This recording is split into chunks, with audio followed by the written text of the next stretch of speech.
Greetings and salutations. Welcome to Making Moves with Max.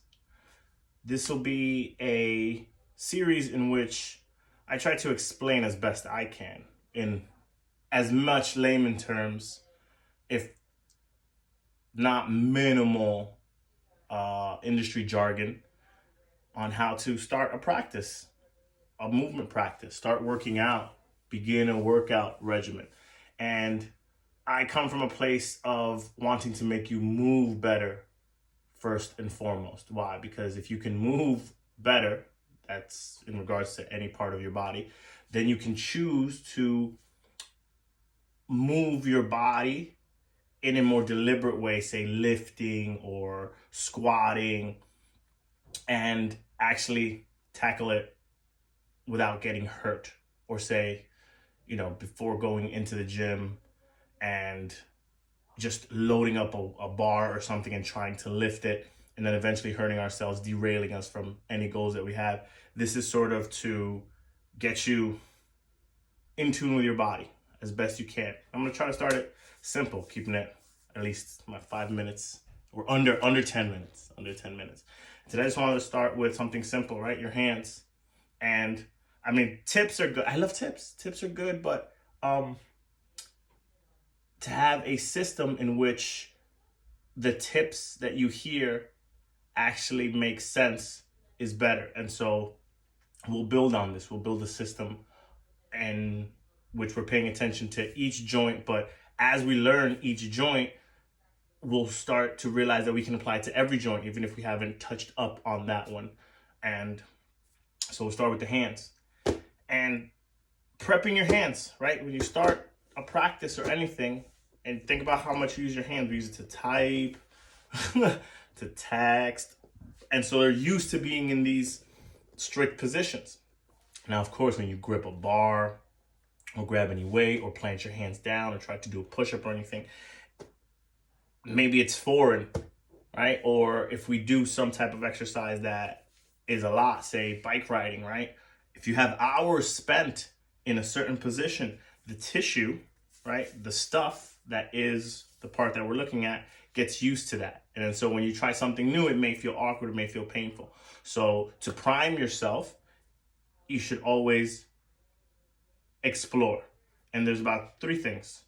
You want to test it, then you want to, let me phrase that. You want to assess it, check in with that body part, and over time it'll become all your body parts. You'll be able to do it automatically, say throughout your whole body. And so again, assess the body part. In this case, we'll do the wrist, right? Then we will test that assessment, right? We will load it or put it under more pressure. Not a lot, not to say you're going straight to 100%. No, after you assessed what you think you're capable of doing, then you can actually think smartly about how you're going to load your body or what angle you're going to take to do whatever exercise you're choosing, right? Then after you test it, reassess, check how you feel, do those little motions, a little check-in again, see if anything feels tender, anything feels new. So how would we assess our wrist? And it moves, right? Flexion, extension. And I want to encourage you to move, right? Not bearing any load. Can I keep my hands spread? Try to lock only my wrist. Not being sloppy about isolating my wrist, but in terms of just starting something, and as we get more deliberate, right, we'll focus on that more, right? I feel it. Then maybe I lightly load it. I love to pull my fingers while pushing down on my palm. As you can realize, you can do this anytime, right? Once you realize what assessment is, you can be assessing all day at the desk, in your car, right? And notice here I'm flexing and extending. I'll switch positions. And notice how I'm in a seat, right? I've done nothing to really load my wrists, but checking in with them unloaded will help me decide how to even load, right? Once I've checked, right? I can then load, and let's say, for instance, a push-up. Or in this instance, I'll take it to tabletop first, all four. So I'll load my wrists now. Trying to do all those similar moves. Little checks here and there. Right? And sesame means move that thing however your mind tells you to. Right? I will start to turn my fingers in and out. There's no limit. Only the ones that your body will let you know. Like if I can't turn my hands in without locking my elbows, that's definitely a sign that something along those lines is tight or wrong. And not wrong, it's just I haven't moved in that way. And so it's very foreign to me. Trying to load the wrist. Again, lightly. Now, once you become more proficient and it feels solid to even load your wrist in this way, right? Shifting the weight forward to back, I can load the wrist even more and continue to explore. Thus changing my warm-up in itself, right? My warm-up might be more aggressive over time as I become more tuned to the parts that I'm priming, right? And the wrists aren't the only thing working here. There's a lot of other things, but we're focusing on the wrist for the first one, all right? Again, loading.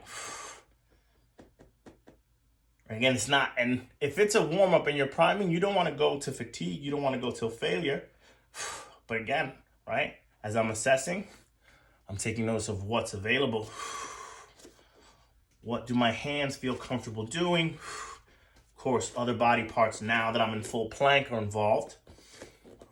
I can load them further, getting other parts of my body involved. All positions. Maybe even fully back of the wrist, right? And this one's really hard on the wrists. But over time, you'll build strength.